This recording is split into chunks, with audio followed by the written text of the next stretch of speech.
కర్నూలు జిల్లా కోసిగిలో చిరుత కలకలం రేపింది. బసవన్నకొండ సమీపంలో అనారోగ్యం కారణంగా నడవలేని స్థితిలో ఉన్న చిరుత కనిపించింది. చిరుతను చూసిన స్థానికులు ఫారెస్ట్ అధికారులకు సమాచారం ఇచ్చారు. వెంటనే ఘటనాస్థలికి జరిగిన ఫారెస్ట్ సిబ్బంది చిరుతకు చికిత్స అందించారు.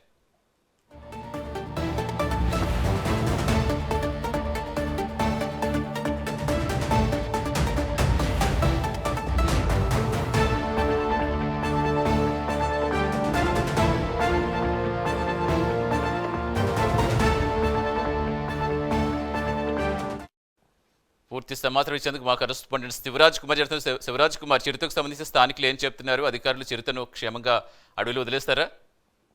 సతీష్, ఏదైతే కర్నూలు జిల్లా కోసుకి వద్ద ఉన్న బసవన్న కొండ వద్ద పూర్తిగా జనావాసాల్లోకి చిరుతపులి రావడంతో ఇప్పుడు ఆ కలకలం రేపిందని చెప్పుకోవచ్చు. ముఖ్యంగా ఉదయం అటుగా వెళ్తున్న కొంతమంది స్థానికులు ఆ కొండ వద్ద ఏదైతే చిరుతపులి అక్కడ పడి ఉండడంతో ఏదైతే చనిపోయిందని చెప్పి కొంత దగ్గరికి వెళ్లే ప్రయత్నం చేశారు స్థానికులు. అయితే ఆ చిరుతపులి గాండ్రించడంతో బతికి ఉందని చెప్పి తెలిసి ఏదైతే అటు స్థానికంగా ఉన్న ఆ గ్రామస్తులకు ఇన్ఫర్మేషన్ ఇచ్చి మరోవైపు ఇటు పోలీసులకు అటు అటవీ శాఖ అధికారులకు సమాచారం ఇవ్వడం జరిగింది. ముఖ్యంగా ఆ చిరుతపులి పూర్తిగా నడవలేని స్థితిలో ఏదైతే కొండ వద్ద పడి ఉండడం స్థానికులు గమనించి ఇటు పోలీసులకు అటు అటవీ శాఖ అధికారులకు అయితే సమాచారం ఇవ్వడం జరిగింది. ఏదైతే స్థానికంగా ఉన్న గ్రామస్తులుగా మొత్తం అక్కడికి ఏదైతే చిరుతపులు ఉన్న స్థానానికి చేరుకోవడం జరిగింది.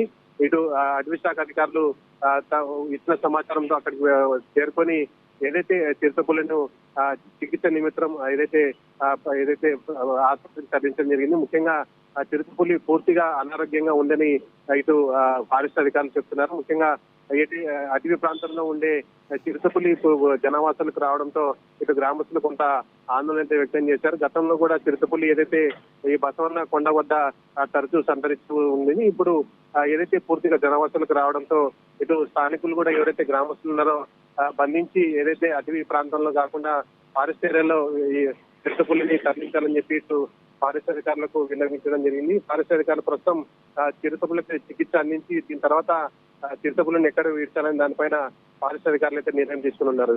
Satish, thank you Shivraj Kumar.